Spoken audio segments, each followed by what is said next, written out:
as a man, we can either perpetrate pain or we can be a protector, okay? And it goes back to the position of your sword.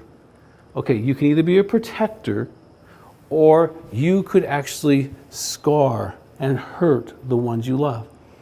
I should have brought my sword I have in my office. I got this beautiful sword. It makes for a great picture, and we use it. And not hurting people, we use it symbolically, okay? But I want to walk you through some principles that can separate these two kinds of people.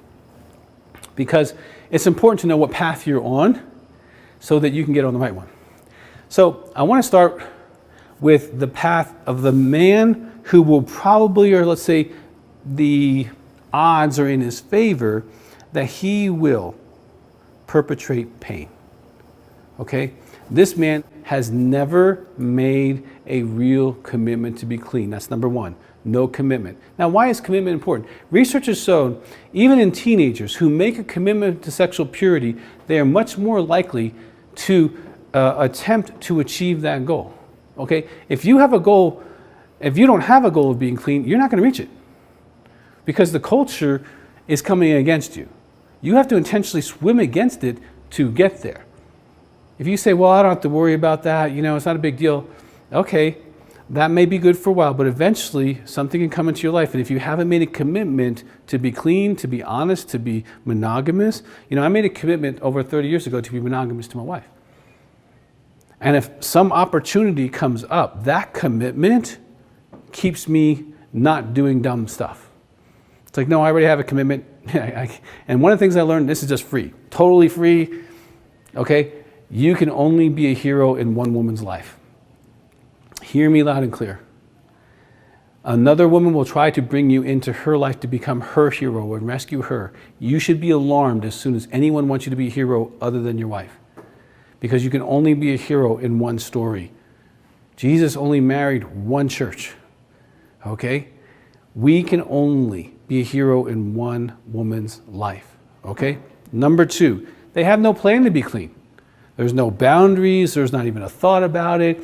They don't consider even looking at R-rated movies with sex scene is inappropriate. You know, they'll watch television shows that are really pornography and go, well, I'm just trying to, you know, have something to talk about with my secular friends.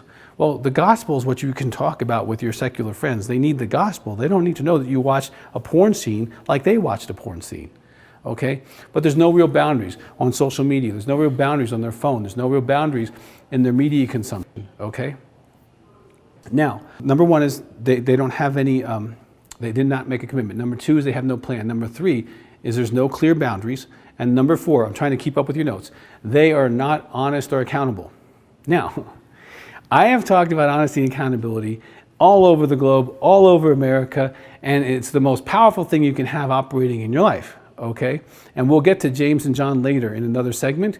But I am telling you, it's the most powerful principle because if you know you're going to be accountable, it doesn't matter about what.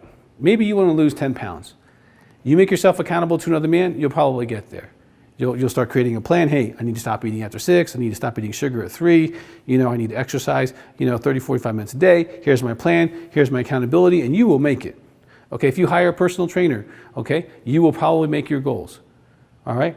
Accountability and honesty with where you are being measured makes a big difference. But someone who is on the path probably to create pain will refuse that.